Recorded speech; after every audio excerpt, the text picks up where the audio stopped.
Get ready. 5 seconds. Start.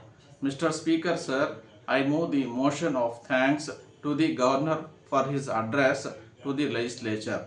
Mention has been made in the address about cyclone and famine in some districts. In this connection, I would like to point out that for many years we have had famines and cyclones in some parts of the country. So far as our state is concerned, we have had famine either on account of little rain or sometimes too much of it. In spite of our best efforts, we find that the resources for meeting such conditions are no longer available, and we do not know how we are going to solve these problems if famines and cyclones continue. Today, we have to take into account what has happened in the past 3 or 4 years. Though the government have done much, it has always been felt to be very little. But I think with the experience that the government have in the past, it should be possible for them to go into the question of famine and the possible help that they have to render in future as quickly as possible. I wish to point out that some machinery should be constituted so that the conditions created created by famines during the last 4 or 5 years may be studied, and it may be decided as to what can be done to give relief to the people as early as possible. Para, I turn to the problem of agriculture in our country. We should give the greatest attention to agriculture. Whatever may be the size of our population, food has got to be produced. So far as our state is concerned, we have to intensify agricultural operations so that we may be able to grow much more than what we are doing now. If we adopt scientific methods of agriculture and use better manure, I think that it will be possible to increase production. It will be good if production committees are formed in every village. They may see how best we can improve agriculture.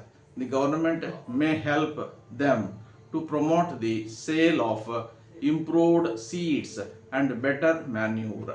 If the government interference is reduced and the people are helped to help themselves, it will create the necessary enthusiasm for development. Para, so far as irrigation projects are concerned, at present no new irrigation projects are taken up, and work on the existing projects is being slowed down. In my opinion, slowing down any irrigation project on the ground of want of finance is not a sound policy. The greatest economy can be affected by completing the work so that the fields may be irrigated and production increased. I request that the irrigation schemes may be completed as early as possible, even by borrowing money if necessary. So far as electricity schemes are concerned, the government are trying to manage with the limited resources available.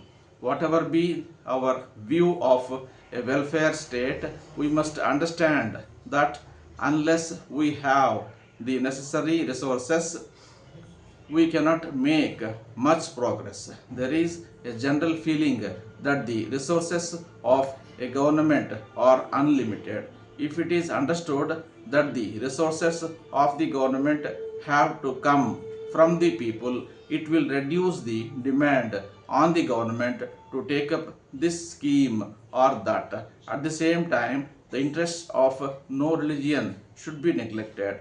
Minor irrigation scheme should be taken up wherever possible. After attaining independence, we have seen great development taking place in the country. Of course, we desire more progress, but we have achieved so much progress in spite of all difficulties. Letter from Kumaran Publishers, New Delhi, to Messrs. Jack and Company, Chennai. Para, dear sirs, it will be a great thing if you can save a lot by reducing your office expenses. For this purpose, we have brought out a publication entitled Scientific Office Management. It will tell you how you can avoid waste in office expenses. We may tell you that the book is the result of a long research made by the author for many years. He is now really regarded as an authority on office management. We are glad to tell you that the book is a unique one of its kind. In the first instance, it was published as a textbook for schools and colleges, but as there was great demand, it has now been revised so as to meet the requirements of office managers. It deals with the problems of office management and gives sound advice on how to meet them. It has not left out anything which should be said, and at the same time, nothing has been said which is useless for the purpose. Para, as a matter of fact, the book will be a valuable guide to office managers and secretaries, whatever be your line of business or problem, you are sure to profit by it. Please fill in the enclosed order form and send it to us.